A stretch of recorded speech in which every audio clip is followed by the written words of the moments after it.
Eu aposto meu rim que você não vê essa queda de 15% todos os anos. E não vê mesmo. Você pode anotar o que eu tô falando. Anota aqui, ó. Se você vê a Bolsa Americana caindo 10% ou mais, compre. Fala pessoal, tudo bem? Sejam bem-vindos a mais um episódio do Cripto Já é Real, o videocast da Binance. Para quem está chegando agora, muito obrigado, sejam bem-vindos. Já se inscreve no canal, clica no sininho, porque a gente sempre posta vídeo novo. E para quem já é inscrito do canal, obrigado pela presença. Compartilhe o vídeo no grupo dos amigos, do trabalho, com quem você quiser, porque o papo de hoje é muito importante. Hoje a gente vai falar de dinheiro no casamento. Infelizmente, uma convidada nossa não conseguiu participar por motivos pessoais, mas estamos aqui com uma pessoa muito importante, muito legal falar com ele hoje. Ele que é triatleta, já escreveu um livro, trabalhou no mercado financeiro e criou um dos canais de finanças mais importantes da internet brasileira. Então, estamos com o Rian. Rian, muito obrigado por estar aqui, cara. Obrigado por participar. E pessoal, só um recado. Aqui é um caráter informativo. Tudo que a gente falar, nada deve ser levado como informação de investimento, recomendação e a opinião do convidado não reflete a opinião da Binance. Beleza? Sem enrolação, vamos começar então. Rian, mais uma vez, obrigado. Por favor, para quem não te conhece, se apresenta, conta um pouquinho da sua história, quem é o Rian, o que você gosta de fazer, dá um overview e aí a gente já parte para o nosso bate-papo. Vini, primeiro de tudo, obrigado pelo convite. Para mim é um grande prazer estar aqui com a Binance. Vamos resumir rapidamente. Eu sou um carioca de 32 anos que abandonou meu estado de onde eu nasci para vir para São Paulo. Sou da cria do mercado financeiro. São mais ou menos aí 14 anos desde o meu primeiro estágio no mercado financeiro, que foi no fundo de investimento. E depois de 14 anos eu larguei o mercado tradicional para ir para o digital. Eu gravo vídeo desde 2020, mas eu agora virei empreendedor efetivamente desde 2025, mais ou menos, que foi ano passado. Tenho uma história também pessoal curiosa. Eu sou ex-obeso, então eu já pesei 130 quilos. E a primeira viralização que eu tive em rede social foi por conta de triatlon. Então eu fui o maior triatleta do Instagram no ano passado, hoje eu já não sou mais. Consegui recentemente voltar para o meu nicho principal, que é a economia. Sou casado já há 5 anos com uma outra influenciadora, a Thaís Tavares. Tive o prazer de ser eu que estimulei a Thaís a começar a gravar, que eu vi aquele com brilho nos olhos de todo marido, via muito potencial nela e hoje esse potencial não é mais um potencial, hoje é uma das principais vozes de vendas e engajamento com o cliente, experiência do cliente no Brasil. Hoje a Thaís está com quase 800 mil seguidores, então nós juntamos aqui, estamos com quase 3 milhões de seguidores e basicamente o que eu faço hoje, eu tento desmistificar economia e mercado financeiro para as pessoas, porque o Brasil tem um sério problema que é hoje, mais de 80 milhões de pessoas no Brasil são endividadas e não pagam suas dívidas. O famoso estou negativo no Serasa. E mais de 100 milhões têm algum tipo de dívida. E dos R$ 3.500, que é a média que o brasileiro ganha, 1/3 é usado para pagamento de juro e pagamento de dívida. Então, se eu consigo trazer o conteúdo de economia de uma forma mais até lúdica, eu chamo o meu principal quadro de fofoquinha econômica, que inclusive a Thaís participa de praticamente todos. Por quê? Porque o brasileiro adora uma fofoca. O brasileiro adora ligar o Big Brother e falar como é que tá a vida alheia, não é? Então, como é que eu consigo transformar um conteúdo denso, complexo, de uma forma que todo mundo gostaria de escutar, que era uma fofoquinha. Então, ano passado, quando eu comecei esse quadro, eu ganhei quase 1 milhão de seguidores em 3 meses. Caramba. Foi um negócio estúpido, eu nem imaginava na minha vida. Então, hoje, basicamente, o meu negócio, eu faço publicidade para diversas marcas, dou consultoria para empresas do mercado financeiro que querem ir para o digital, porque o mercado financeiro ainda é muito analógico, né? E hoje eu tenho diversos alunos na minha formação de investidores, então são quase 4 mil alunos. Então basicamente, essa é a forma que eu estou posicionado. Não falo tanto de triatlo no meu Instagram, mas de vez em quando eu falo, né? Então, esse ano eu fiz a prova do Ultraman, que é uma prova que eu nadei 10 km, pedalei 420, corri 84. É a segunda vez que eu faço. Pouca coisa, né? Pouca coisa. É uma das provas mais difíceis do mundo. E aí eu fiz de novo, eu retratei lá no Instagram. Então tem muita gente que me segue do passado, que me lembra por causa do esporte. E como é que foi essa mudança, né? Porque você começou com o triatlon, você falou, é um ex-obeso, e aí começou a fazer academia, praticar esporte, começou o triatlon. De onde que surgiu essa virada de chave de deixar de ser um triatleta até eu criar o Café com Seu Dinheiro e isso virar uma empresa, algo assim tão grande, tão robusto? A verdade é que quando a gente começa no Instagram, eu comecei em 2019, 2020, porque eu trabalhava na XP Investimentos, trabalhava numa empresa, eu era sócio de lá desde 2021, mais ou menos. Então, não é que eu comecei o Instagram meio que como uma tentativa. Lá, no meu negócio, eu tinha 40 milhões de faturamento, que eu era responsável pela mesa de operações de renda fixa. E eu pensava o seguinte, tinha uma pessoa lá na empresa que ela virou sócia porque ela criou um Instagram grande. Porque ela foi a cara da empresa. Eu falei, nossa, pô, eu não sou tão bonito quanto ela, porque ela era linda de fato, ela era Ana Laura, ela tem Instagram até hoje. Mas, poxa, eu consigo traduzir os conteúdos de finanças para as pessoas, porque eu já fazia isso como meu trabalho. Meu trabalho era esse. Como é que eu ia explicar para um cliente aplicar R$1 milhão lá, e na época a gente só fazia ligação, a gente não ia atrás do cliente, porque ainda era uma operação meio que não tinha presença em Brasil todo, Isso que ano que foi, mais ou menos? 2018. 2018. Então eu entrei em 2018, eu não era um cara comercial, eu era super nerd, eu fui o top 1 da minha faculdade de economia, tenho as principais certificações, eu trabalhei em fundo gringo. Fundo gringo não, o fundo brasileiro, só que hoje virou gringo, né? Então, reunião em inglês. Então, como é que eu traduzi essas questões técnicas do mercado financeiro para o cliente final? Eu atendi cliente que tinha R$0 da empresa. Como é que eu vou convencer esse cara? Então, antes de eu explicar a economia, eu preciso, primeiro, fazer esse cara gostar de mim, né? Primeiro passo. E o segundo, falar a economia de uma forma que ele entenda. Como, por exemplo, falar que renda fixa é a zaga da carteira. A zaga, ele entende que futebol, aí as ações são a renda variável, é o atacante da carteira. E aí você vai balanceando. Pô, quando você tá 2-1, 45 minutos do segundo tempo, você coloca mais um atacante ou coloca mais um zagueiro? Você coloca mais zagueiro para proteger. Então, quando a renda variável sobe, você vende renda variável e compra renda fixa. Então, você vai ensinando conceitos. Por exemplo, esse é um conceito de 1950, do Markowitz, para um cara, um discurso usando futebol. Então, essa que é a beleza do que eu fazia. E, logicamente, eu falei, poxa, vou tentar fazer o que eu faço aqui, explicando para os clientes finais, assessores, para o público em geral. Só que a verdade eu explicava de uma forma chata.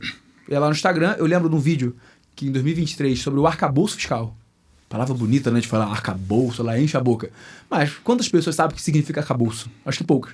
Acho que nem o fiscal, né? Acho que nem o fiscal. Então, eu fazia vídeo lá, rodava tráfego pago para ganhar seguidor, gastava uma grana. E aí no tempo eu meio que fiquei famoso no meu quadrado ali, né? No mercado financeiro e tudo mais, então me ajudou a fazer o quê? Depois da pandemia, a XP ela expandiu a operação para o Brasil inteiro. Então eu tinha assessores que eram os meus clientes internos, né? No Brasil inteiro. Então o Instagram é a forma mais fácil dele me conhecer. Então quando ele me conhecia através do Instagram, ele me chamava lá para Manaus para conhecer o cliente dele, ele já sabia, ele já tinha mandado um material meu para o cliente dele. Então o Instagram foi um caminho de facilitar o meu trabalho dentro da empresa. A empresa foi bacana por permitir isso, porque hoje já vi alguns casos que a empresa não gosta, né, e não incentiva. E aí, em 2024, eu comecei a fazer corrida, 2021 mais ou menos, né? Meu primeiro quilômetro corrido foi em 2020. Em 2021, fiz 2 meia maratonas. 2022, 2 meio Ironman.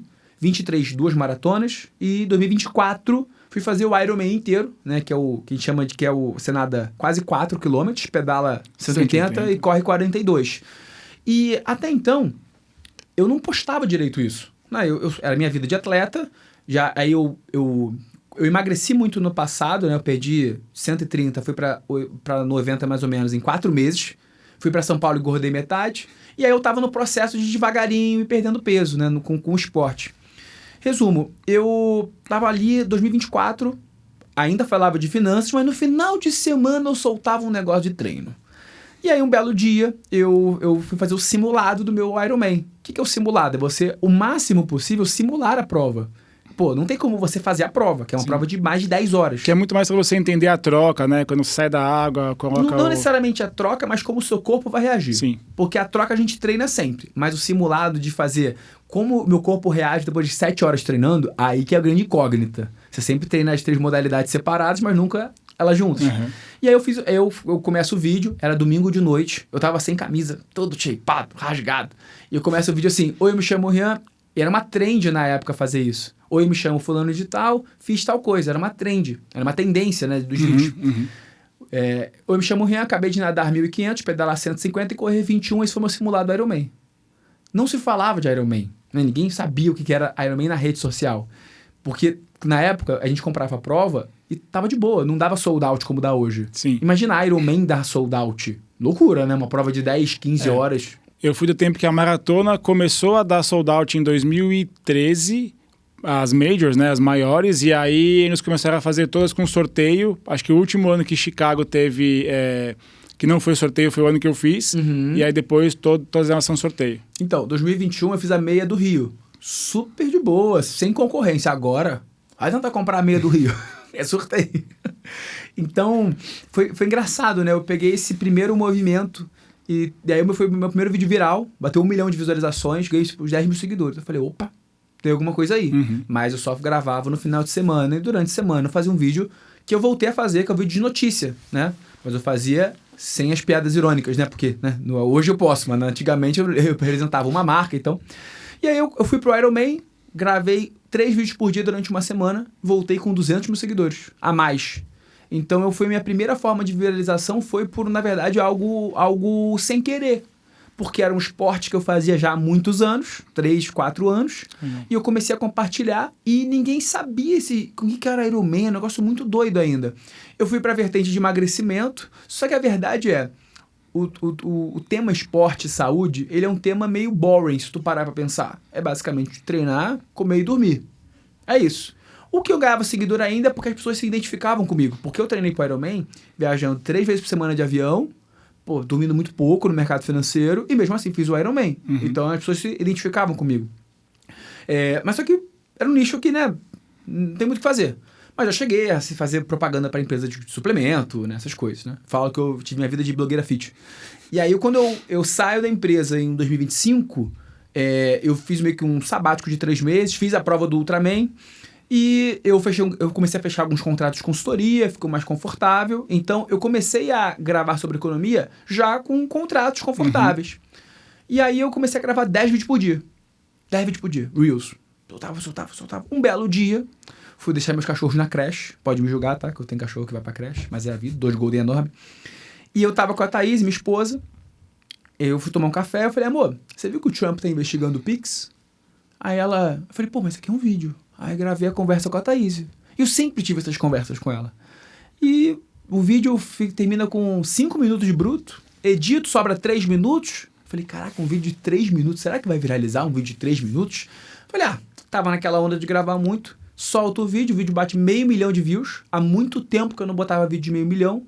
Pô, ganho uns outros 10 mil seguidores. Eu falei, aí tem coisa. Porque, cara, eu tenho 14 anos de mercado. O que eu mais tenho são histórias aleatórias sobre essa. E o jornal todos os dias tem. E eu comecei a gravar. E vai. E aí eu comecei a botar, assim, vídeo de 1 milhão todo dia. Todo santo dia, por uns 3 meses, era vídeo de 1 milhão. Ganhando, 10 mil. Tem vídeo meu, que foi o primeiro vídeo do Banco Master, que o pessoal fala que eu fui o primeiro a gravar, porque eu gravei em setembro do ano passado, quando o BRB não aprovou, quando o Banco Central não aprovou a venda para o BRB. E aí eu comecei o vídeo assim, estamos prestes a ter uma das quebras, maiores quebras de um banco no Brasil. Só que na época, quando eu gravei, eu não imaginava que ia quebrar. Eu não imaginava o tamanho da fraude que ia ser, porque a gente não achava que era fraude, a gente achava só que era um problema de liquidez. Sim. E aí esse vídeo hoje bateu quase 10 milhões de visualizações. Eu ganhei uns 200 mil seguidores quase. Então, caramba. Eu digo que a minha vida, eu acho que todo mundo é assim, principalmente empreendedor, a gente nunca planeja as coisas. Eu não planejei com 32 anos de idade, ser influenciador. Quando eu comecei a estudar, nem existia essa carreira, né? Da mesma forma que eu não imaginei ser conhecido pelo triatlo, logo eu obeso, né? E da mesma forma que eu nunca imaginei que hoje as coisas que acontecem na minha vida foram acontecendo. Então eu digo que, você até comentou da virada de chave, eu sou um cara que gosta de ser muito feliz no que eu faço. Isso pra mim é a principal preocupação. Então eu só aproveito as situações que a vida me traz, mas para aproveitá-las eu tenho que ter feito meu trabalho de casa. Então, estudar, eu sou um ávido leitor, leio pra caramba, gosto de me conectar com as pessoas, gosto de saber as histórias das pessoas, para justamente ver as oportunidades que geram. Então, o Café com Seu Dinheiro foi depois de uma conversa que eu tive com, sabe o The News? Sim. O Hernani, ele veio aqui, inclusive. Então, o Hernani, ele faz triatlo. E aí, pô, depois que eu voltei do Ultraman, ele, pô, Renzo, bora pedalar. Falei, pô, fechou. Fui pedalar com ele e tal. Eu falei, cara, o que você faz da vida, né? O que é The News? Ele, não, pô, é uma newsletter de 1 milhão de leitores que fatura 30 milhões por ano. Eu falei, o quê? Você fatura isso com algo e-mail? Não é possível. Eu falei, não, vamos fazer um negócio aí, cara. Bora fazer a minha newsletter. Acabou que não deu muito certo, mas tem uma grande admiração pro pessoal do The News até hoje. Puta, palestrei no evento deles, por exemplo. Legal. E aí, cara, acabou que não teve essa oportunidade de se fazer uma newsletter lá, mas eu criei a minha. Aí eu tenho uma newsletter hoje, não tem 1 milhão de leitores, tem 52 mil, mas tem 50 mil de pessoas, é muita gente, né? E tem hoje quase 600 mil seguidores no Instagram, Bacana. Café com Seu Dinheiro, e é o meu negócio que é de fato a minha empresa. Então eu tenho 5 pessoas lá, pô, que postam 30 vezes por dia, essa é a meta deles, 30 vezes por dia no Reels e vídeo.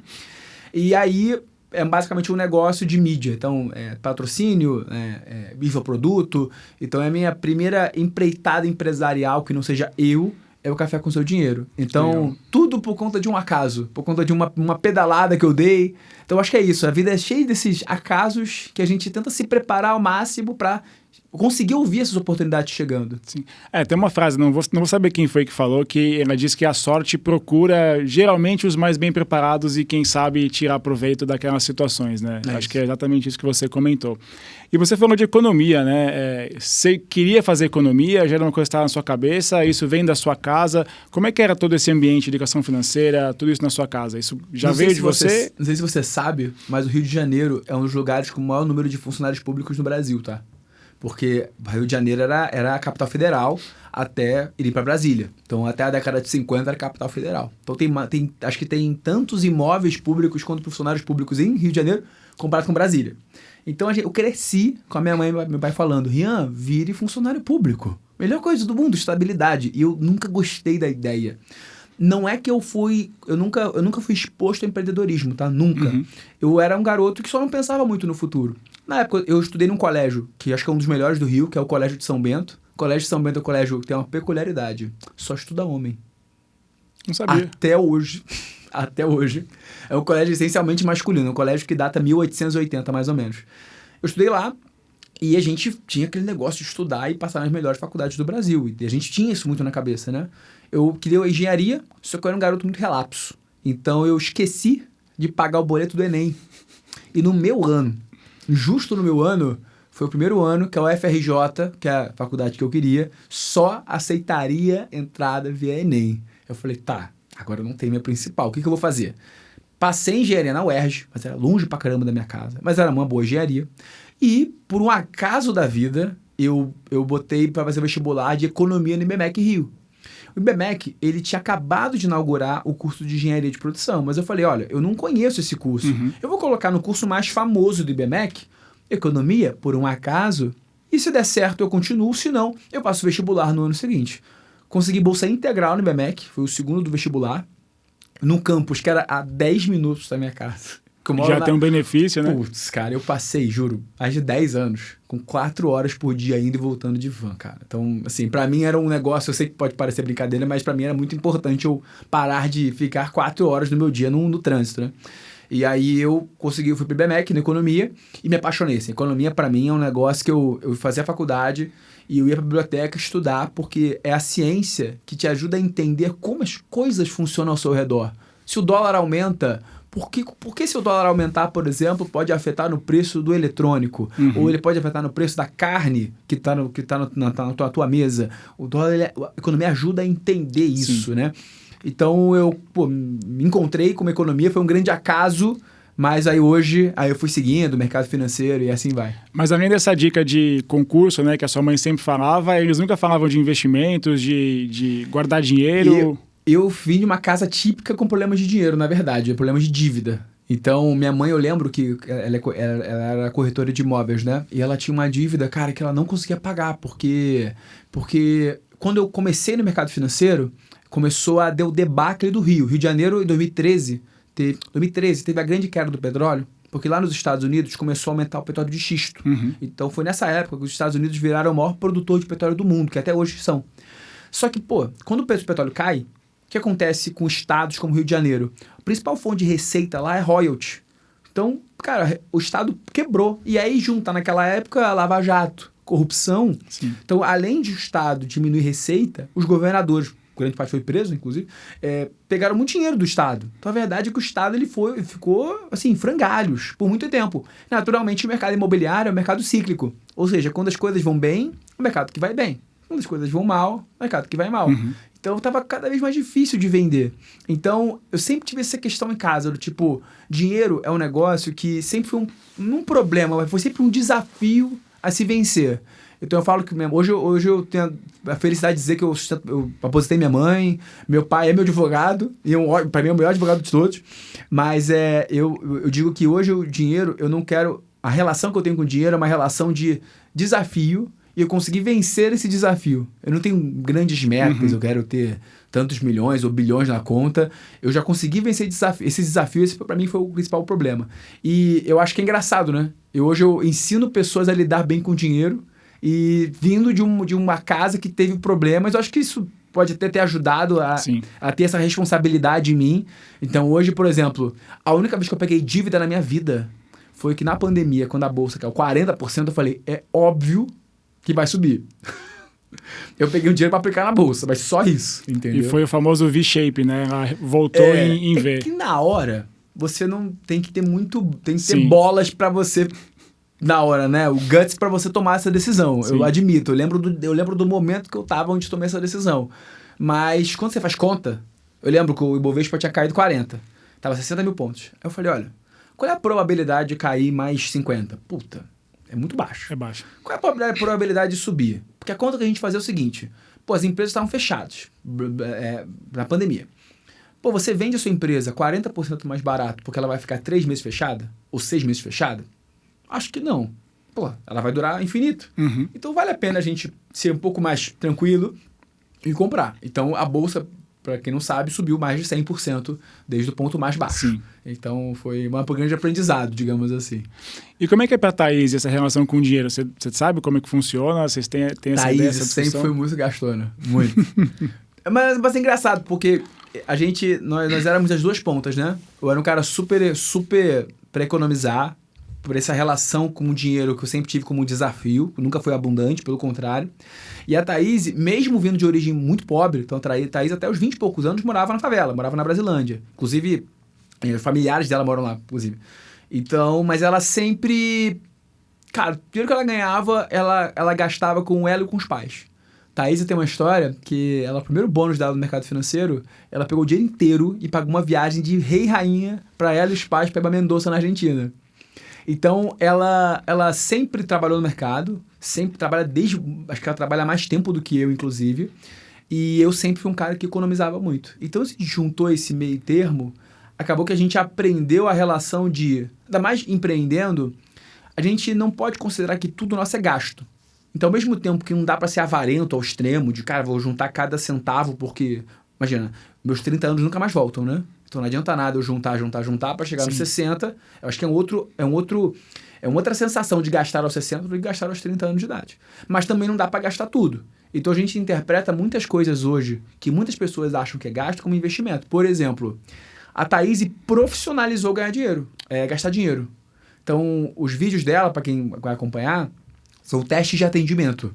Então, cara, ela ia nas lojas, gastava 10 mil numa bolsa, testava atendimento. E o vídeo viralizava. Tem um vídeo dela que bateu 6 milhões, que ela entra na Hermès, que é uma das marcas mais caras do mundo. Tem duas outras lojas aqui em São Paulo. E eu gravei o vídeo, então eu lembro. Eu gravei ela assim, vou comprar o item mais barato na loja mais cara do mundo. E ela gastou, sei lá, acho que era R$1.000 ou tanto num batom. Num batomzinho. Ou acho que era um batom, não vou lembrar. O vídeo bate 6 milhões de visualizações e por causa desse vídeo, ela fechou um contrato de R$60 mil. Caramba. Acho que foi com a Tânia Bulhões. Aí você pensa assim, é gasto ou investimento? Quando a gente viajou para a Itália no ano passado, para nossa lua de mel, eu voltei com quase 100... Pós vídeos específicos da Itália, eu voltei com mais de 200 mil seguidores. É gasto ou investimento? Então, a Thaís me ensinou esse outro lado da vida, do tipo, não precisa só guardar muito o tempo todo. E eu ensinei a ela que, assim, a vida não dura só um dia. Sim. A gente tem que pensar um pouquinho mais longe, porque, naturalmente, o dinheiro que a gente tem ele gera renda pra gente. Então, se tu tem 1 milhão na conta, ele, de forma conservadora, te gera 10 mil de renda por mês. 10 mil de renda é 3 vezes mais do que o brasileiro na média ganha. Sim. Então, você fazendo essas contas, a gente chega no meio termo, entendeu? Não precisa ser nem um lado, nem o outro. E você falou que estão há 5 anos juntos já, né? Sim. Quando vocês se conheceram, mas de casado ou desde que... Não, a gente casou acho que com 1 ano. A gente tá junto. A gente casou há 4 ou 3 anos. Eu sou ruim de idade. Mas a gente casou há 4 ou 3 anos e a gente tá junto há 5, com certeza. Mas aí quando vocês se conheceram, vocês já tinham uma vida financeira um pouco mais estabelecida ou vocês foram construindo tudo isso? Cara, eu era sócio XP, então eu não posso dizer que eu ganhava mal. Não se compara com o que ganho hoje, mas não ganhava mal. A Thaís não. A Thaís ganhava 5 mil reais por mês. E sustentando, a casa dos pais. Era assim, era uma malabarismo. Então, ela não tava... Assim, tinha zero na conta. E engraçado, né? Porque a gente foi construindo as nossas coisas juntos. Então, quando ela foi sair para empreender, eu dei suporte. Eu falei, amor, pode ficar tranquila. Se você precisar, eu estarei aqui do seu lado. Ela nunca precisou de R$1. Nunca precisou.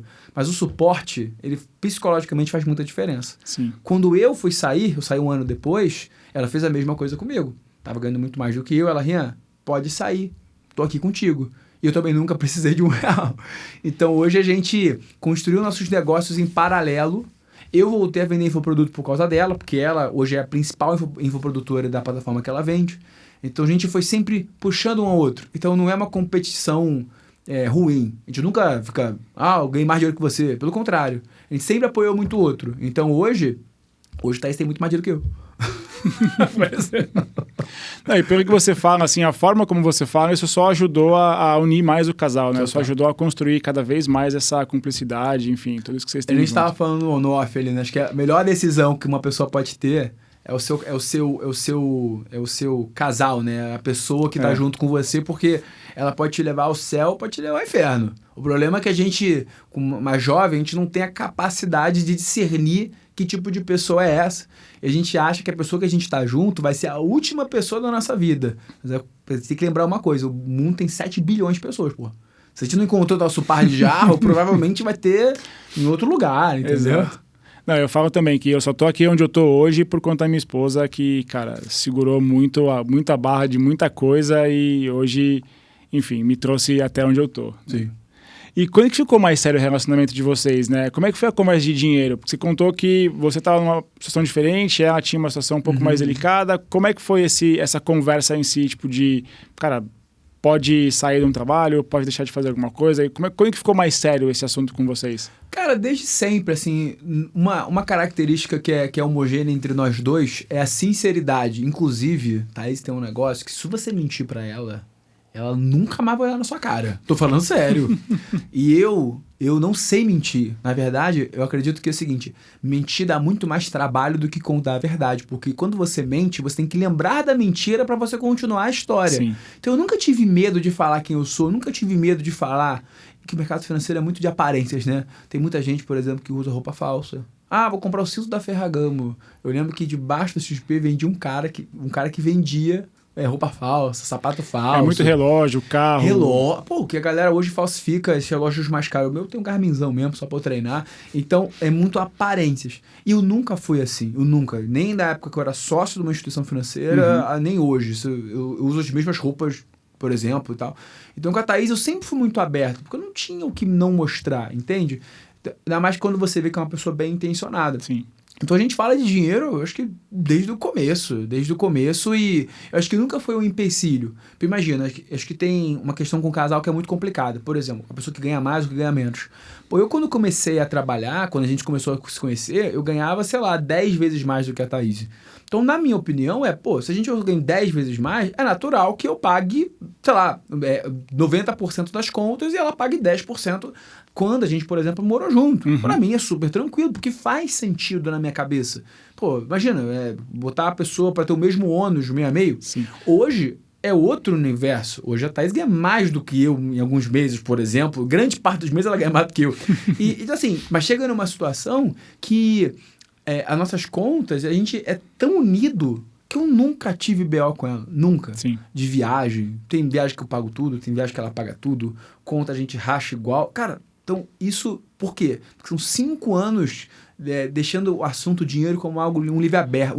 Leve, né? E de forma leve, entendeu? De pegar o gancho que você falou, quando você ganhava 10 vezes mais que ela, né? Como é que vocês se organizavam? Vocês pegavam uma conta conjunta, juntava tudo ali e aquela era a conta do casal? Ou você que fala assim, putz, não deixa comigo que eu sei como é que é a situação de cada um, eu vou assumir essa bronca agora e depois lá na frente a gente vê como é que fica?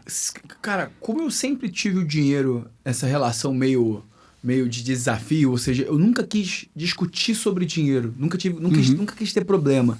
Então a gente nunca foi vou sentar aqui na planilha e falar assim, olha, a conta é essa que tem, olha, eu pago essa, você paga aquela, tá tudo certo. Às vezes o aluguel era barato, eu pago o aluguel aqui, você paga outra coisa. Eu acho que deixar muito no fio da navalha, né, deixando direitinho e depois fazer conta, pra gente não funciona. Acho que a gente gosta de levar a vida de uma forma leve. Tem casal que é mais metódico, né? Eu quero, direitinho, me faz o Pix aí pra fazer direito. Mas a gente é muito leve. Então, deu certo pra gente daquela maneira. Hoje, cara, é a mesma coisa. Eu, por exemplo, eu adoro todo jantar pagar o jantar dela, pô. Independente de quanto cada um tem dinheiro na conta. Às vezes ela paga quando ela quer, ou ela paga mais. A viagem que a gente vai, por exemplo, em setembro, ela pagou inteira. Pra família toda. Então, acho que sempre quando a gente trata de uma forma leve, naturalmente, agora a gente consegue também tratar de uma forma mais leve ainda. E que dica que você dá para quem... Porque dinheiro no relacionamento é uma coisa que gera muita discussão, muita confusão, né? Que dica que você dá para a pessoa que tem um relacionamento, tá começando a vida ou tá começando a se organizar com dinheiro? Qual que é a dica que o Rian dá para essa pessoa? E que se a Thaís estivesse aqui, ela daria também? Acho que a grande questão é tratar com muita verdade qualquer tipo de relação que você tenha. O dinheiro, ele é uma derivada disso. Então, eu já vi muitos casos de pessoas se corromperem por causa do dinheiro. Ou seja, com você é uma coisa, mas aí quando você ganha dinheiro, ela te trata diferente. Ou quando tem dinheiro no meio, ela tem algum problema relacionado. E, inclusive, cara, tem gente que eu já vi famílias de clientes, por exemplo, que o cara briga por causa de dinheiro. Então, eu acho que a verdade, né, ser muito franco nas relações é o primeiro grande passo. Já vi muito Faria Limer aí que fala que ganha X. Vou bancar você pra viagem tal, aí na hora não tem nada. Então, cara, seja verdadeiro com o que você tem. Tanto na parte de ganhos quanto na parte de custos. E aí você consegue planejar com o seu cônjuge. Que imagina só, como é que a Thaís, por exemplo, ensina a venda, né? Você tem que ser uma venda consultiva. Você tem que entender a dor da outra pessoa para você ver se o seu produto ele se encaixa no que essa pessoa precisa. Com o relacionamento é a mesma coisa. Olha, eu tenho uma dor, eu tenho esse meu patrimônio aqui. Vamos juntar aqui nossas escovas de dente? Como é que a gente consegue fazer de um negócio mais harmonioso? Então, se você não tiver verdade e conversa, cara, vai por mim que vai dar pau. Então, vai ter uma continha ali que você pagou, deixa quieto. Aí você vai... O pior é quando a gente lava roupa suja, né? Na DR. Mas eu paguei aquilo e você não pagou. Então, tenha verdade, tenha muito diálogo, que naturalmente tudo vai se resolver muito bem, entende? Sim, sim. E sobre casamento, vocês fizeram festa? Como é que foi esse momento que para muita gente é um momento super importante, junto à família ali? Como é que foi o momento de vocês? Essa é uma história curiosa, porque na época a gente não tinha muito dinheiro mesmo. Eu trabalhava lá, eu era muito jovem, então eu ganhei um patrimônio, uma renda. Em 10, 12 anos de mercado, eu fui começar a ganhar um dinheiro mais relevante nos meus últimos 3 anos de empresa, mais ou menos, né? Então eu tinha acumulado muito patrimônio.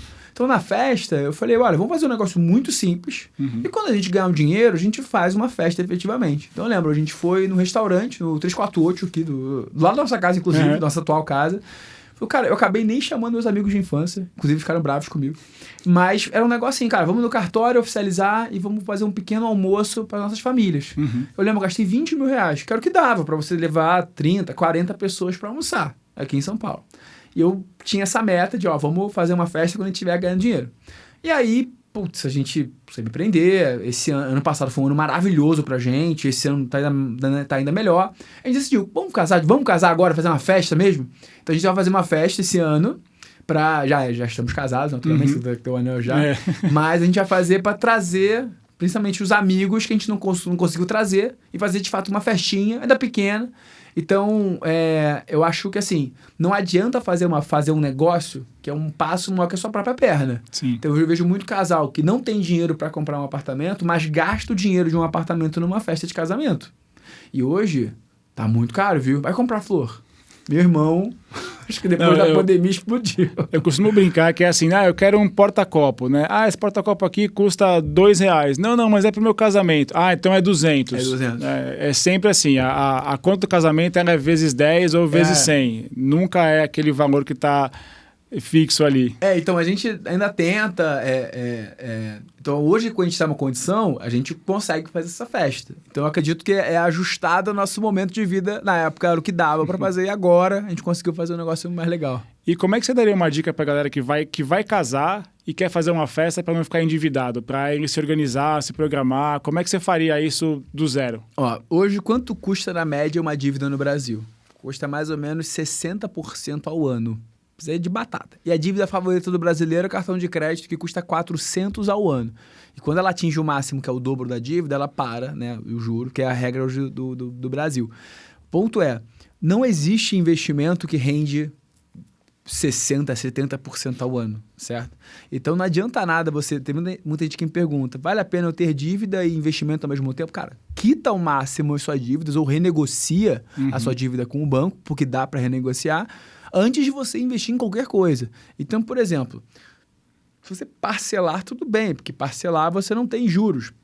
Mas o casamento ele tem que ser, na verdade, uma consequência de como é que está o seu patrimônio hoje. E eu, sinceramente, foi uma decisão nossa, eu preferi viajar antes de casar. Então, a minha lua de mel foi para Itália antes de casar. A gente viajou em setembro. Desculpa. A gente viajava muito, mas, por exemplo, o meu primeiro sonho nosso era lua de mel. Não era o casamento. Então, a gente foi fazer lua de mel ano passado, foi maravilhoso, viajamos também para outros lugares. Aí agora a gente falou, cara, legal, vamos fazer um casamento. Porque é caro, pô. Pode parecer brincadeira, mas qualquer coisa de casamento, você falou que é casamento, a assessoria vai te cobrar o rim, cara, festa, o lugar. A gente ainda como influenciador conseguimos, tentar trocar alguma coisa em público e tal, deu certo. Mas na média é muito caro, pô. E tem um detalhe, né? Não sei como é que tá hoje, mas o casamento você tem que pagar até o dia da festa. Você não consegue postergar o pagamento tudo pra meu frente. É antes, A gente tem... Hoje eu sou o chato do contrato, eu e meu pai, né? Então a gente olha até contrato de casamento. Grande parte tu paga metade agora e paga metade no ato, mas depois acho difícil, cara. Eu não encontrei nenhum. Que eu tenho que pagar depois... Não. E a lista já tá grande ou você já tá controlando a lista? Não, é que nós somos pessoas de poucos amigos, né? Eu acredito que os meus amigos de infância, né, que são todos, grande parte lá do Rio, na verdade todos do Rio, né, porque minha infância foi toda lá, são caras que eu brinco que estavam comigo quando eu era pobre, gordo e, sei lá, e sem nada, são meus amigos até hoje. Então são poucos amigos. E a Thaís também sempre foi uma pessoa mais de família, de poucos amigos, então é um casamento pequeno, pô. Vai ser 3 dias de festa. 3 não, né? Vai ser 2,5, porque domingo é só café da manhã. Entendeu? Bacana. E Rian, vamos falar um pouquinho de investimento, patrimônio, como é que a pessoa vai construindo isso aos poucos. O Rian da Mesa, que começou lá do banco de investimentos e estava num ambiente um pouco mais arrojado, é o mesmo Rian de hoje, que investe hoje? Como é que você organiza o seu investimento? Meu patrimônio na física ele é estupidamente agressivo. É estupidamente agressivo. Tipo, eu já cheguei a ter Na pandemia, eu tava alavancado quando caiu, né? Então eu perdi 60% do que eu tinha. Por isso que eu precisei tomar empréstimo porque assim, o pior erro das pessoas é quando tá subindo ser agressivo e quando cai virar conservador. Porque imagina só, caiu 60% do meu patrimônio. Se eu tivesse virado conservador, eu não teria pego a volta. Eu tenho uma teoria que o ser humano ele é mais... ele aguenta mais a queda, então ele segura mais a queda do que segura a alta. Então, geralmente, quando você compra um investimento por 100, ele deu 105, o cara já quer sair. Mas ele comprou por 100, tá em 80, 70, 60, ele espera e acha que vai voltar. Na verdade, acho que é um efeito dúbio, porque quando cai, ele tem... Eu vi isso muito na assessoria. Tem muito cliente que não gosta de realizar o prejuízo. Ele acredita que na cabeça dele, quando ele vende, ele realiza. Mas quando a gente vai para o mercado financeiro, que tudo é líquido, cara, se o preço caiu, ele caiu. Teu dinheiro, você perdeu o dinheiro. Então, acredito que a dor de perder R$1, ela é muito maior do que a felicidade de ganhar R$1. O que as pessoas elas vendem, como você mesmo falou, é porque as pessoas não têm paciência. Por que tem muita gente que ganha dinheiro com imóvel? Porque você não fica cotando o seu imóvel todos os dias na imobiliária. Mas o fundo imobiliário, no mês que não dá bem, ele vende. Então, acho que teve um estudo de algum banco gringo, não vou lembrar qual que ele botou, assim, em anos, a rentabilidade média por ativos. Então, imóveis, ações. Qual era o ativo que menos rendeu em 2 décadas? O investidor médio. Porque o investidor médio, ele sempre compra quando já está subindo, porque o amigo está comprando, o fulano está comprando, e sempre vende quando cai. Então, o retorno médio do cara, ele é sempre mais baixo que qualquer classe de ativo. Então, por exemplo, para os meus alunos eu falo o seguinte, a principal coisa que você tem que ter é um plano, e a segunda principal coisa que tem é mantenha-se no plano, independente daquele plano que você decida. Naturalmente, o investidor agressivo, ele ganha mais rentabilidade do que o investidor conservador no longo prazo. Vou dar um exemplo. O investidor, um dos investidores mais bem-sucedidos da história, ele se chama Warren Buffett. Warren Buffett, ele aos 30 anos de idade, ele tinha $1 milhão de patrimônio quando ele começou a Berkshire Hathaway. E aos 90 anos, 60 anos depois, ele acumulou mais de $100 bilhões. Quanto eu preciso ganhar por ano para transformar 1 milhão, sem aportes mensais, $1 milhão em 100 bi em 60 anos? É 20% ao ano. 20% ao ano é o máximo que dá para ganhar em longuíssimo prazo. Aqui no Brasil tem um fundo chamado Dynamo Cougar, que é um dos fundos mais antigos e longevos, né? É a mesma coisa, né? Longevos de ações no Brasil. Ele começou em 93, até hoje ele teve um retorno, sabe de quanto? 19 ponto não sei o que lá, todos os anos. Isso você aumenta o patrimônio de 1 milhão em 100 bi, é só você ganhar consistentemente 20% ao ano. Aí o conservador, eu não vou te dar 20% ao ano. Eu quero ganhar 20%. Não vai. Você vai ganhar, o conservador, você vai ganhar a taxa básica de juros. Aqui no Brasil, hoje está em 14,5%, que já vai cair. E nos Estados Unidos, 3%, 4%, dependendo do período que você está falando. O cara, ele sai do espectro conservador e vai para o moderado, não é que ele quer ganhar mais. Eu não vou falar para alguém, invista em ações sem conhecer o quanto dói se eu tirar R$100 do seu bolso. Sim. Cara, se doer pouco, se doer muito, você é conservador. Se doer mais ou menos, você é moderado. Se você não doer nada como eu, você já é agressivo. Então, vou dar um exemplo. Nos últimos 2 anos, esse ano e o último, teve 2 trades que foram muito bons para mim. Foram 2 especificamente, por causa do Trump. Então, eu tenho que agradecer meu retorno nos últimos 2 anos para o Trump. Ano passado, em abril do ano passado, o Trump aparece na mídia com aquela tabela... A plaquinha das tarifas, né? Você vai lembrar. Cara, quando ele anunciou as tarifas, não sei se você vai lembrar, mas a bolsa caiu 15%. Sim. 15%. Eu aposto, meu rim, que você não vê essa queda de 15% todos os anos. E não vê mesmo. Você pode anotar o que eu tô falando. Anota aqui, ó. Se você vê a bolsa americana caindo 10% ou mais, compre. Compre qualquer coisa com risco, porque é muito raro. Na pandemia caiu 20%. Sim. Então eu olhei e aí eu li o livro do Trump, né? A Arte da Negociação. Qual é a forma do Trump negociar? O morde e assopra. Então ele é agressivo, manda você para aquele lugar, depois ele pede desculpa. Ele pede 100, aí negocia no 80, 70, 50, fecha no 30, Exato. Tá tudo bem. É a arte da negociação. Colocou lá na frente e vai, porque ele tem o poder, ele é a economia mais forte do mundo. Sim. Então ele tem essa vantagem. O que ele fez? Colocou as tarifas lá e ele fez isso lá no primeiro mandato dele. Para quem vai lembrar, eu já estava no mercado, ele renegociou a NAFTA, que é o acordo da América do Norte. Ele fez a mesma coisa com o México e o Canadá. Porra, foi super agressivo, depois ele voltou. Eu falei, gente, essa bolsa tá caindo nesse papo de novo do Trump. Esse negócio ele vai voltar. E tudo isso ele também já tinha feito um artigo, não sei se não foi ele que fez, mas foi um economista que fez, que era o Acordo de Mar-a-Lago, que tinha um documento grande que falava mais ou menos como que o Trump agia e nesse artigo tinha essa parte das taxas também, das tarifas. Se for parar pra pensar, teve até alguma televisão americana falando, sabe como ele fez a conta da tarifa que ele ia colocar? Ele pegou meio que o déficit com o país e dividiu por um número X, assim, e ele chegou ao número da tarifa. Chegou ao número, Gente, pelo amor de Deus. Então, por exemplo, Brasil, que é um país que é deficitário contra os Estados Unidos, ou seja, eles estão ganhando por tarifa na gente, naquela época lá. Então, resumo da ópera. Eu falei, irmão, vou comprar a Bolsa Americana até o talo. E na época, quando eu tinha aluno, eu falei, pessoal, pode comprar à vontade. Mas é lógico, é adaptado ao seu perfil. Se você for conservador, cara, esquece o que eu tô falando. O juro estava 15%. Então, ano passado, minha carteira deu 30% de retorno. 30 e pouco. Esse ano foi a mesma coisa. Esse ano, eu perdi lotes de dinheiro na Raizen. Porque eu falei, a empresa é grande, não vai dar problema. E comprei na RJ. Não, comprei um pouco antes da RJ, quando já estava dando fumaça. Aí perdi dinheiro. Mas tudo bem, é a vida. Quando eu estava pré-Ultraman, estava preparando para a prova, lá já tinha ido viajar. Da guerra, né? Então, guerra, Irã e Estados Unidos. Sim. Os Estados Unidos primeiro vai lá na Venezuela, pega o Maduro e começa a trocar míssil das bases americanas lá no Oriente Médio contra o Irã e tal. Pô, petróleo em $100 o barril, não sei o que lá, e a bolsa caindo 10% aqui também. Eu falei, cara, o negócio vai voltar. Eu sei que é guerra é complicado, todo mundo fica com medo de guerra, mas vai voltar, entendeu? Pra quem vai lembrar, 2021 teve o começo da guerra Rússia-Ucrânia. O petróleo foi mais alto do que hoje, tá? Sim. E hoje, a quebra de oferta potencial é maior do que na época da Rússia-Ucrânia. E o petróleo lá chegou a $120 o barril e voltou tudo. E continuamos em guerra na Rússia-Ucrânia. Falei, gente, alguém falou essa frase, não sei quem é, mas a história não se repete, mas ela rima. Porra, então assim, o cara que é de mercado há muitos anos, meio que sabe as historinhas que acontecem, principalmente com política. Eu falei, quer saber, meu irmão? Eu lembro, eu tava pré-Ultraman, sem ver mercado, eu vou tocar tudo em bolsa americana alavancado. E aí fui pra fazer a prova. Cara, e esse ano, eu acho que em uma semana deu tipo 15 de retorno.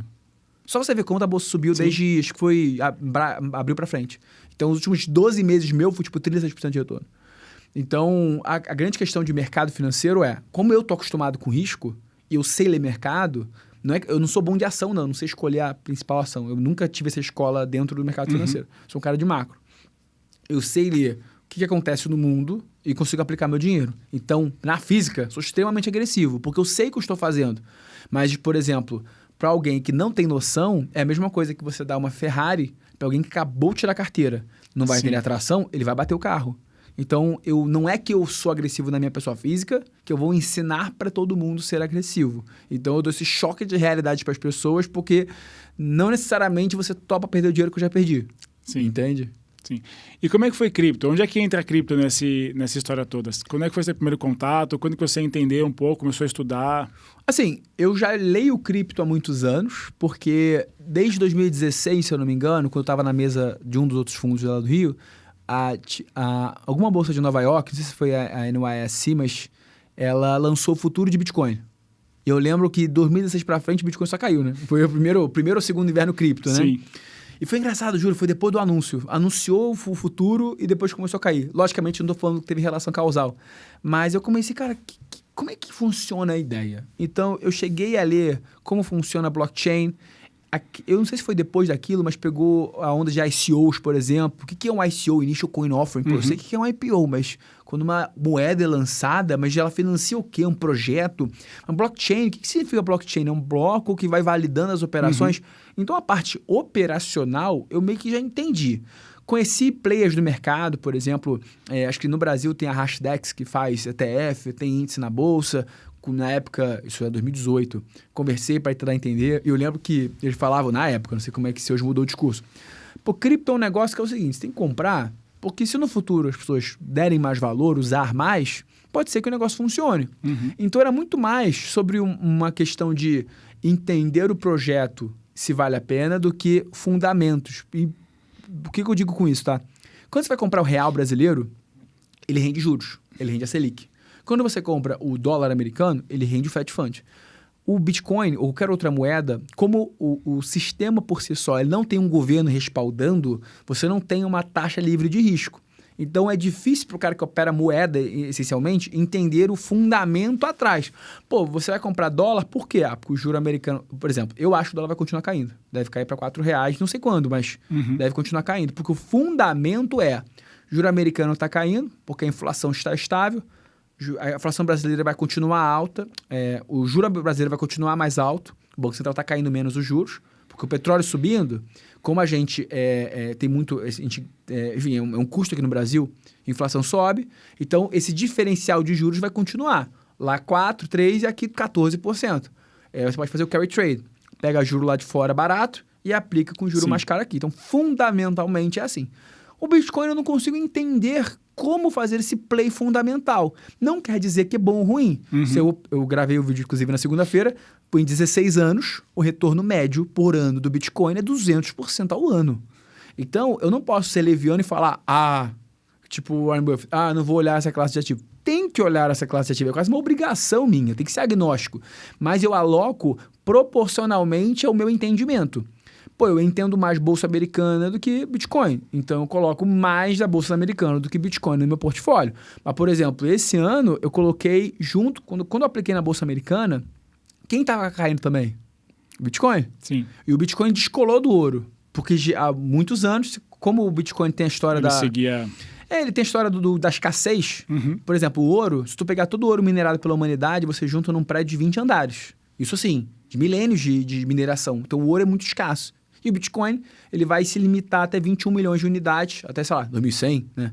E todo ano tem o halving, né? A cada 4 anos tem o Cada 4 anos tem o halving. Então você vai diminuindo a oferta de novos pela metade, até chegar um momento que ele vai zerar e vai totalizar 21 milhões. Então, mas esse ano quebrou a relação. Eu falei, porra, desculpa a palavra, mas tem a oportunidade aí de fazer alguma coisa. Então, eu olho, quando os negócios caem, eu gosto de comprar. Então, eu não fico olhando quando sobe muito. Quando sobe, bicho, alguém tá mais inteligente do que eu. Mas quando cai, fico, na pandemia subiu 1000% do Bitcoin. Sim. Pô, não é possível. Aí eu coloquei e ganhei 15% esse ano, pô. Bitcoin. Aí, tá vendo? Então não quer dizer que eu não vou colocar meu dinheiro, mas ele tem que ser proporcional ao meu entendimento. Sim. É um dinheiro que, se o Bitcoin cai 20% e cai geralmente, se acontecer algum problema, eu estou disposto a tomar esse problema e não tem problema, entendeu? Tem que ser ajustado à sua disposição de risco e entendimento no negócio. Tem uma teoria muito grande que ele fala que o ciclo do Bitcoin ele não vai se repetir, né? Porque ele tinha o halving, ele subia um ano e meio, depois ele corrigia. Esse ano foi mais curto, né? Isso, o ciclo. Aí o halving de novo subia. Então tem uma teoria que, como o grande investidor entrou em Bitcoin e começou a aportar um pouco mais, e a gente tem ETFs, né, da BlackRock, e tem bancos americanos entrando também agora. Que deve aumentar a demanda. Exato. Então ele descasa um pouco do ciclo e tem uma teoria que fala que esse ciclo ele não vai se repetir mais. Mas aí é um tema para a gente discutir em um outro Não, mas eu acho videocast. que estruturalmente, tanto o ouro como o Bitcoin, ele tem aspectos muito positivos. Sim. Por exemplo, o Nassim Taleb é um cara que escreveu um livro chamado Cisne Negro, né? Eu acho que o nome dele... Tem vários do Cisne Negro. O livro é chato pra burro, mas uma frase que eu acho bacana, que é a questão do antifrágil, né? Antifragilidade é algo que não resiste à dor, mas ele se fortalece com a dor. Então, ele fala assim, cara, ouro, ele é um negócio que toda vez que dá problema no mundo, pode ser inflacionário, pode ser guerra, tem corrida a ouro. Porque o ouro é escasso e a humanidade tem essa coisa ligada como ouro, como moeda, como meio de transação, desde milênios, né? Porque o ouro já foi moeda, né? Ouro já foi moeda e até 1940, se eu não me engano, ele teve o padrão ouro. Bretton Woods, né? Que as moedas eram pareadas, até a Primeira Guerra Mundial, as moedas eram pareadas diretamente a quanto de ouro um país tinha. Deu a Primeira Guerra Mundial, todo mundo na porrada. Aí, entre guerras, teve o segundo padrão ouro, que como os Estados Unidos eles financiaram no Plano Marshall a Europa destruída na Primeira Guerra, falaram o seguinte, galera, eu vou dar o dinheiro para vocês, mas todas as suas moedas vão ser pareadas no dólar e só eu vou ter dólar. Sim. Aí chegou no governo Nixon, quando explodiu o petróleo na primeira ou segunda crise do petróleo, a inflação subiu, falou, galera, um beijo para vocês, cada um com seu quadrado, não tem mais paridade com o ouro. E aí todo mundo virou fiat currency, todo mundo virou moeda fiduciária. Mas de forma geral, o ouro ele tem esse apego, essa conexão com as pessoas. E o Bitcoin, por vários motivos, seja pela tecnologia, seja pela proximidade com as pessoas. Hoje você vai ver na rua, o cara é dono de uma caixa. Acho que a Aura me falou isso. Dono de uma carrocinha de cachorro-quente, tem dinheirinho e o Bitcoin. Sim. Então a facilidade dessa pessoa acessar e também uma ligação meio que ideológica, do tipo assim, é uma moeda que não está ligada a nenhum governo. É uma moeda que é facilmente transacionável, que eu posso ter numa estrutura, eu posso ter numa exchange ou até fora. Cara, eu vou comprar esse negócio e vamos ver o que vai, entendeu? Então, a gente está comparando um ativo milenar, né, que é o ouro, com um ativo que recentemente completou 16 anos da transação mais famosa. Que no mundo cripto essa coisa histórica, né? Exato, é quase uma eternidade, né? Ele lançou em 2009 e a primeira transação foi em 2010, do Pizza Day, né? Dia 22 de maio. Exato. Mas, Ian, vamos falar um pouquinho de renda fixa. Né? O título do seu livro ele fala um pouquinho do oposto, que todo mundo acha que a renda fixa é onde nada acontece, mas no seu livro diz o oposto. Sim. Explica um pouquinho dessa sua teoria. Então, na verdade, nos fundos de investimento que eu trabalhei quase 5 anos, eu trabalhei em mesas de renda fixa e seus derivativos, né? Você viu um filme chamado A Grande Aposta? Já. The Big Short. A Grande Aposta, o instrumento que eles usam para apostar contra é um instrumento de renda fixa, o CDS, o Credit Default Swap. Então, vou dar um exemplo. Você tem um carro, aí você botou o seu carro lá, um seguro no seu carro. Você vai pagar todo mês, para caso você bata o seguro, ele te ressarce a tabela FIP do carro. O CDS ele é parecido, mas com uma dívida pública, ou seja, de um governo, só que em dólar ou em euro. Então, você é investidor, aí você chega no Goldman Sachs. Goldman, eu tenho uma dívida aqui do Brasil, 5 milhões de dólares, só que eu acho que o Brasil vai quebrar. Eu posso te pagar trimestralmente, e aí se o Brasil quebrar, você me devolve o dinheiro? Fechado. E criou-se o mercado de CDS. Hoje o mercado de CDS ele é 10 vezes mais líquido que o mercado de dívida. Porque como todo derivativo, você não precisa ter o dinheiro todo para você operar. Então eu operei em mesas que operavam CDS por quase 4, 5 anos. Então eu vi o outro lado da renda fixa, a renda fixa institucional, que balança. Hoje você tem títulos de renda fixa nos Estados Unidos, são perpétuos, por exemplo. Ou seja, que eles não têm vencimento. Eles só zeram quando o governo recompra. Eles balançam igual qualquer ação. Então pensa que é o seguinte... Um ativo financeiro, qual é o preço de qualquer coisa no mercado financeiro? Tudo que essa coisa vai te pagar até o final da sua vida e traz a valores de hoje. Então, por exemplo, por que uma ação tem um preço fixo? Lembra do colégio? Tinha um negócio chamado progressão geométrica de razão menor do que 1. Se a razão for maior do que 1, ela explode.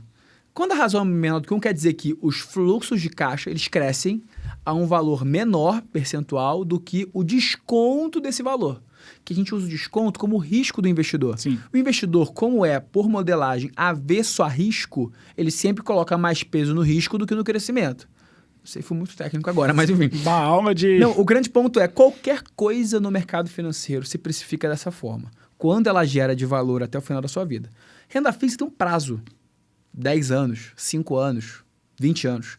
Renda variável não tem, é ilimitado. Por isso que renda variável oscila mais do que a renda fixa. Mas não quer dizer que a renda é fixa, o preço não vai ser. Essa frase não é minha, tá? Eu copiei do outro. Eu copiei de um gestor de fundo que falou isso pela primeira vez para mim, acho que em 2018. O meu livro eu escrevi em 2023.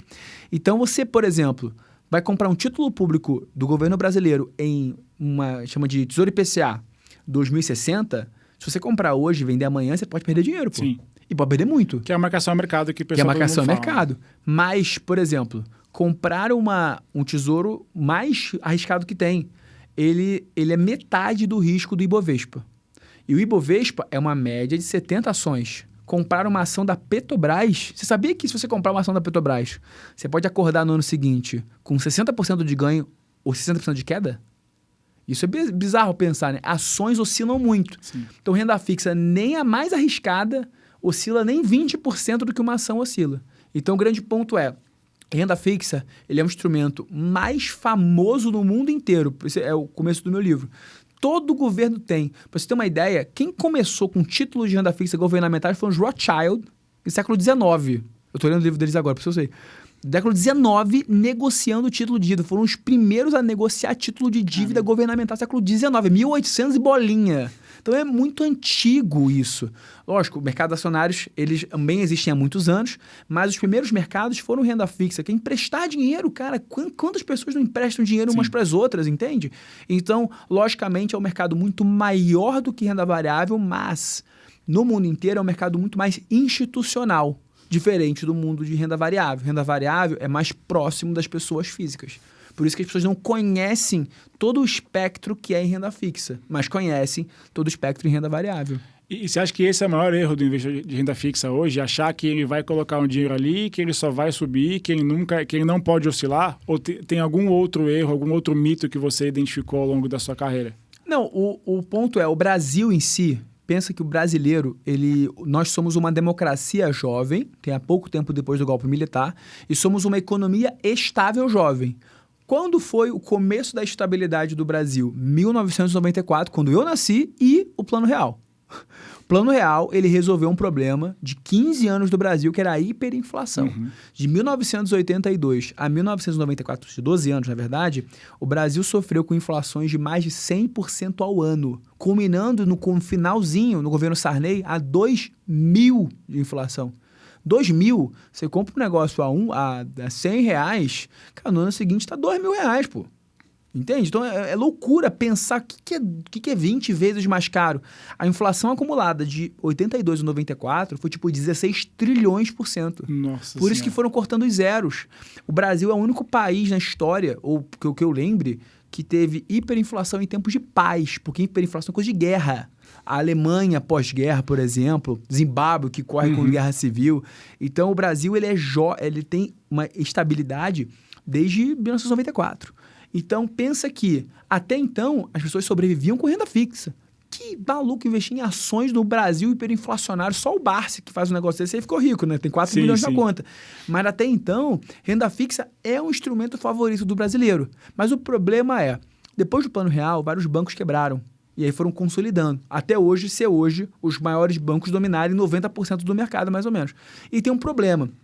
Tem um instrumento chamado poupança, que é um instrumento que o atual presidente do Banco Central até comentou isso num vídeo. Falando o seguinte, eu tenho dificuldade de explicar para os outros presidentes do Banco Central que eu tenho um instrumento que o cara capta a mais barato do que a taxa básica de juros, tem mais risco do que o governo e tem 1 trilhão lá.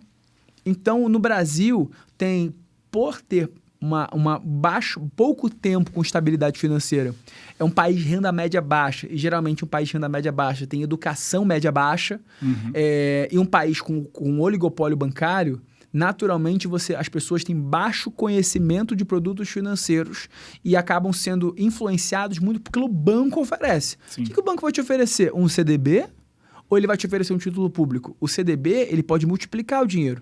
Cada R$1 que você coloca no CDB, o banco multiplica em 5. Por quê? Ele vai emprestando e você tem a multiplicador bancário. Ele vai oferecer o que para ele é mais vantajoso, né? Exato. Então, no Brasil, na verdade, o portfólio do investidor ele é uma consequência da baixa educação e o oligopólio acaba assim, cara, eu vou te oferecer o melhor. Se eu tivesse mais bancos, naturalmente você vai ter competição por esse cliente, que é o que hoje já está acontecendo. Sim. Hoje você pega bancos como o C6 com 70 milhões de clientes, Nubank com mais de 100 milhões de clientes. Então você vai aumentando melhor a oferta de produtos financeiros. Então o grande cerne da questão é o baixo conhecimento. Sim. Então vai se reverberar numa alocação ruim. Para mim, não tem coisa pior do que poupança. Pô. É um negócio que rende 8% ao ano, te rende quase, às vezes, muitas vezes menos do que a inflação, e o cara tá lá porque acha que é seguro. É só colocar no Tesouro Selic. Você vai ter praticamente o dobro de rentabilidade, entendeu? E você acha que esse cenário que a gente viveu, né, até 94, com muita inflação, plano real, isso atrapalhou um pouco o brasileiro na educação financeira? Ou você percebe que esse momento vem mudando? O pessoal vem procurando um pouco mais de informação, vem querendo estudar mais? Não, acho que são as duas coisas. Pensa nos Estados Unidos. É uma democracia que, se eu não me engano, tem mais de 200 anos ou mais de 150 anos. Por lá, uma criança investe em bond. Bond é um título de renda fixa de uma empresa, da IBM, por exemplo. É super comum você fazer isso. Aqui vou fazer uma poupança para o meu filho. O termo poupança é um negócio que é cultural aqui no Brasil. E de um instrumento ruim. Sim. Então, o ponto de 82 a 94, principalmente no final, ali para os anos 90, minha mãe... meus avós ganhavam dinheiro num dia e gastavam no mesmo dia, senão a inflação corroía. A gente ia no mercado correndo para não ter que... No dia do salário, o preço era outro na parte da tarde. Então, é uma economia que você não consegue ver nenhum palmo à tua frente. É uma economia nublada, você não vê nada na tua frente. Então, quando você resolve esse problema, demora gerações para ser efetivamente destruído. Então, hoje, estamos a 6 gerações, mais ou menos, da geração que viveu o Plano Real. Mas essas pessoas ainda existem. Uma pessoa de 60, de 70 anos, era um jovem naquela época. Sim. E estava começando no mercado de trabalho. Então, vai ter esses medos. Eu tinha que explicar para cliente, por exemplo, porque o governo não ia roubar a poupança dele. Porque foi o Collor. O Collor foi o primeiro governo democrático, segundo governo democrático no Brasil. O primeiro foi Sarney, porque o Tancredo morreu. Quando ele entrou, anunciou, falou o seguinte, pessoal, agora quem tem 50 mil cruzeiros reais na poupança, você só tem isso e o resto está travado por tempo indeterminado, ou por 6 meses. Eu tinha que explicar para cliente mais velho que não vai acontecer, porque agora é inconstitucional. Sim. Então, ainda tem resquícios daquela época e agora a geração jovem, ela vai envelhecer, a geração jovem vai começar a ser a responsável pelas empresas. E hoje, por exemplo, tem empresas no Brasil, como lá fora, que alocam parte do caixa em Bitcoin. Cara, isso aí pra mim era uma loucura se pensar anos atrás. Sim. E hoje já tem gente se inspirando na MicroStrategy lá de fora, né? Então tem a Melios, por exemplo, aqui no Brasil, coloca Bitcoin no caixa. Mercado Livre também faz isso. Mercado Livre. Então, isso demandou uma evolução geracional, mas a gente está ainda alguns passos atrás. A gente fala que o Brasil é uma fotografia dos Estados Unidos de 10 anos atrás. Então, se quiser fazer alguma coisa no Brasil aqui, pensa como é que era lá nos Estados Unidos. E fazer um desafio. Você acha que em 10 anos o Brasil fecharia esse gap do pessoal entender renda variável, bolsa e começar a investir um pouco mais? Ou você acha que vai demorar um pouco mais pelo... Eu acho que são duas coisas concomitantes. O brasileiro, na média, como a gente é muito ligado em rede social, talvez é o principal ou o segundo principal mercado da Meta, por exemplo, no Brasil, as informações elas correm mais rápido. Mas ainda somos um país de renda média muito baixa. Pensa que a renda média do americano é R$20 mil por mês, né? $4.000, e o cara vive bem com $4.000. Aqui o brasileiro ganha 3.500 e vive mal no Brasil. Sim. Esse que é o problema. Então, você tem que ter um pouquinho mais de renda, você tem que ter um juro estruturalmente mais baixo, não tem como 70% de juros, e essa cultura do parcelamento, cara, isso ferra o ser humano. Então, ao mesmo tempo, eu falo pro cara, economiza, mas ele não economiza, ele vai lá, ele parcela em 12 vezes a TV. Então, é cultural isso. Nos Estados Unidos, o mortgage, você vai pagar 8%, 7%. Aqui você vai pagar 15%, 13%. Então, acho que tem mais evoluções como economia para o cara ter dinheiro sobrando, cara. A principal questão não é ter saber onde investir, é, cara, ter dinheiro sobrando. As pessoas não têm dinheiro sobrando. 80 milhões de negativos no Serasa. Sim. Então, eu acredito que é geracional, é normal de uma democracia jovem. Pensa que os Estados Unidos é uma democracia já há mais de 150 anos. A gente voltou a ser uma democracia, deve ter quase 40 anos só. Então, é natural do processo. Então, eu acho que falta ainda alguns anos, mas eu torço muito para que isso aconteça, entende? Você acha que a gente vê isso ainda? Não, lógico. Não, eu sou super otimista com as coisas, mas eu tenho que ser realista. Sim. Né? Não vai ser para amanhã. Não, boa. Bom, você falou que entendeu sobre cripto, estudou, falou de blockchain. A gente tem um bloco aqui que é um joguinho, né? Então a gente vai trazer os mais bem ranqueados para fazer mais um episódio. Mas a gente quer saber o quanto que você entende e sabe sobre cripto. Tá bom. A gente vai colocar algumas palavras aqui e aí você vai ter 10 segundos para responder. Dior. É uma marca de roupa. A Thaís ia saber. Do your own deve ser do your own research. É perfeito, isso? é isso aí. Pô, acertei. Faça a sua própria pesquisa, que é para você incentivar o pessoal a entender e estudar e não cair em qualquer grupo de WhatsApp, Telegram. Acertei, vai, pô. Você torna, valeu. USDC. USDC, é a moeda, é a stablecoin de dólar, né? Isso, stablecoin de dólar da Circle. Sim. Chave privada. É porque todo mundo que tem uma wallet tem uma chave, né? Que é enfim, é o seu código para ter as criptomoedas, né? A chave privada é como se fosse uma senha da sua carteira, né? Você tem a privada e tem a pública. A pública é a que você usa para fazer a transferência. Top, a privada é aquela que você guarda como se fosse sua senha do banco. Isso eu não sabia. Legal. Boa. Yield farming. Cara, yield é retorno, que eu sei, né? Com a renda fixa. Farming é só do fato de você ficar parado em algum lugar. Então, eu imagino que é o retorno que você ganha, é só você colocar o dinheiro em algum lugar. Perfeito. Você aloca... As criptos têm isso, né? É verdade. Você aloca o seu capital, né? O seu ativo em algum protocolo DeFi, que é de finanças, Sim, né? DeFi e aí você acaba recebendo um rendimento em cima disso. Não, isso eu sabia. E tá afiado. Token de utilidade. Cara, eu sei o que é token, mas não sei o que é token de utilidade. O token ele tem várias divisões, né? O de utilidade, você compra um token para poder talvez acessar um jogo, acessar um projeto ou acessar alguma ferramenta dentro da blockchain. O token de governança, você pode votar num projeto. Não necessariamente ele vai valorizar, mas ele é um token que vai te garantir acesso a alguma coisa. Legal. É tipo uma ação preferencial, né? Que você não tem direito a voto, mas você é dono da empresa. Legal. TradeFi. Puta, FI é financial, trade é tradear, né? Operar. Mas assim, como... Eu sei que DeFi, o que significa isso? Que é Decentralized Financial, que é você ter negócios que são não dependem de governo. Sim. Mas TradeFi, não sei. Tá quase lá. Aqui é o nome que a gente dá para o mercado que você veio, que é a finança tradicional. E o DeFi é vocês. Legal. Finanças tradicionais, então tudo que for ação, a renda fixa, a gente chama de TradeFi. Não sabia, legal. Boa.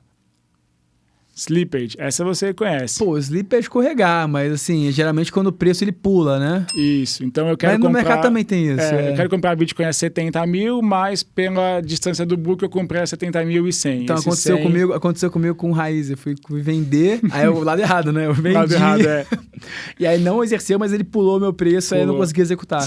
Isso eu sei. ATH, cara... A gente espera muito que aconteça novamente ainda esse ano. Que é o... Não sei. É o all-time high. All-time high? Não, pô. All-time high eu sei. O topo histórico, né? É isso, exato. All-time high. Esse é o bonus round. DAO. DAO. Eu já vi esse termo já, mas eu não sei. Decentralize alguma coisa. Decentralize. É basicamente um protocolo que você tem uma organização descentralizada. Então, você tem... as decisões são tomadas pelos participantes do protocolo. Que legal. Como se fosse vamos brincar aqui, como se fosse um condomínio. Então, Entendi. Você tem o prédio, a gente vai fazer trocar a portaria, então todo mundo decide, e aí com essa decisão a gente segue ou não com a mudança. Pô, que legal, eu não sabia. Boa. Vamos lá aqui, já fechando, um bate-bola super rápido, né? Um gasto que vale muito a pena para vocês dois, para você e para a Thaís. Cara, para mim, livro, né? Um gasto até baixo se comparado com o resto. E eu posso dizer, e nós dois, viagem. Viagem, para mim, você renova votos de casamento, você abre a tua cabeça, então vale muito a pena. E para você, livro tem que ser físico ou você gosta Kindle, eu abandonei isso aí. Abandonou? Eu compro quando só tem físico, mas para mim, só digital. E o oposto, um gasto que para vocês é superestimado e que não vale a pena? Comprar carro. Hoje a gente aluga, a gente prefere alugar. Como comprar um negócio que o carro, as pessoas acham como patrimônio, mas pra mim o carro é uso. Então eu sempre aluguei carro, eu nunca tive um carro na minha vida, nem a Thaís. Que legal. E um hábito financeiro que mudou a vida dos dois? Não sei se... cara, guardar dinheiro pra mim mudou minha vida, né? Porque eu começo a ter... Eu dizer para o dinheiro quem é dono de quem, né? Então, ser dono do nosso tempo. Mas eu acredito que, pra gente como influenciador, fazer o gasto, por exemplo, de começar a pensar algo como investimento e não como gasto, foi importante. Como empresa, é contratar gente. Como parar de pensar só em a gente como eu presa, mas como começar a ter time mudou muito a gente e naturalmente trouxe mais dinheiro pra gente no tempo. Boa. E um mito sobre dinheiro que vocês queriam aposentar de vez? Pra gente ou pra qualquer pessoa? Pra vocês e pra qualquer pessoa. Vou abusar um pouquinho aqui da pergunta. Eu acredito que guardar dinheiro não basta. Você tem que saber usar o dinheiro, como investir esse dinheiro. Pra mim é o principal. Se não fosse isso, minha carteira, o rendimento que teve minha carteira, eu teria menos dinheiro hoje. Então eu acredito que saber usar bem o dinheiro. Boa. E para quem está começando agora no investimento, tem R$0, vai começar amanhã. Renda fixa, renda variável, um pouquinho dos dois, o que você recomenda? Eu já vi um ditado que é o seguinte, o melhor momento de você plantar uma árvore foi há 30 anos atrás. E o segundo melhor momento é hoje. Então, quanto mais cedo você começar, isso que para mim é o mais importante, além da alocação, quanto mais cedo você começar a poupar quanto mais você poupar no começo da jornada, é que nem treinar para maratona. Quanto melhor o treino, mais duro o treino, mais fácil é a prova. Então, você vai ter um objetivo você vai conseguir resolver seus objetivos mais cedo. Mas a alocação de renda fixa e renda variável é de acordo com o teu perfil. Tu é conservador, é 100% em renda fixa pós-fixado. Você é moderado, uns 20%, 30%, 20% em renda variável. Se você é agressivo, aí já começa a pensar em meio a meio. Sim. Tá? Isso pensando no Brasil. Boa. E qual foi a compra que vocês fizeram que foi a mais inteligente de todas? A melhor compra que vocês fizeram? Não sei se compra, eu vou dizer gasto. Foi ter se mudado. Acho que a gente morava num apartamento que não tinha varanda, não tinha vista, não tinha nada. Acho que pra gente foi muito bom. Na época foi um gasto ousado, porque hoje a gente mora num aluguel que é 5 vezes mais caro do que a gente estava. É que estava muito barato no outro, na verdade, né? E foi muito bom. Eu acho que isso mudou muito a nossa cabeça sobre relação a dinheiro. Foi uma boa ousadia, mas mudou muito a nossa vida. É muito bom acordar num lugar que você se sente bem, uma vista bacana. Isso, falam que quando você tem uma conta mal para pagar, né? Você tem mais ânimo para conseguir ganhar dinheiro. Acho que foi um bom gasto no nosso caso. E uma por impulso, que não repete nunca mais? Comprei um drone, cara. Nunca usei. Minha Thaís me sacaneia até hoje. Comprei um drone por impulso e nunca mais usei. E um livro de finanças que você recomenda, que não seja o seu? Não existe livros que explicam tudo. Esse é um ponto importante. Eu acredito que o livro do Barsi vai motivar muita gente a poupar dinheiro, que é o Luiz Barsi Filho, o Rei dos Dividendos. O Rei dos Dividendos. Eu acho que é um livro que vai estimular, porque ele era muito pobre, comprou sua primeira ação aos 30 anos e hoje tem 4 bilhões na conta. O meu livro, que é o Não Existe Almoço Grátis, o segundo livro, é um livro de economia, não necessariamente voltar a investimento, mas acho que ajuda a entender como é que funciona o mundo. Mas se eu fosse escolher um para começar, é o do Barsi, com certeza. Boa. E um conselho para quem quer ter uma relação melhor com o dinheiro? A gente tem que todo dia mostrar pro dinheiro quem é dono de quem. A gente não pode ser escravo dele. Eu não penso em dinheiro nem quando eu não tinha ele. Então eu trabalhava por amor, eu fazia as coisas que eu fazia, porque eu sinceramente tinha prazer naquilo. Então o ponto é, você fazer as coisas só pelo dinheiro, elas têm data marcada para terminar. Sim. Então vale para o seu trabalho onde você está hoje, vale para você empreender e vale também para você investir. Você tem que ter conhecimento muito claro do que você está fazendo. Então, me falaram que rende 5% ao mês, é pirâmide. Então, entender sinceramente e com gosto o que você está fazendo pode ser um grande aprendizado para tudo na tua vida, seja no trabalho, seja sua relação pessoal. Boa. Rian, muito obrigado, cara, por estar aqui. Infelizmente, passou super rápido. Obrigado por representar também a Thaís, que não pôde vir. Espero que vocês venham mais vezes, porque o papo aqui a gente passou desde como ter uma vida financeira casado, né, saudável, até por história, padrão ouro, Bitcoin, plano real. Então foi muito bom, cara. Obrigado pela sua presença. Fala, pessoal que não te conhece, não te segue ainda, coloca as suas redes sociais. Vinico, agradeço, acho que também agradeço todo o pessoal da Binance pelo papo. E, gente, para quem quiser me acompanhar, o meu perfil é @falecomrian, Rian de pobre com I, R-I-A-N.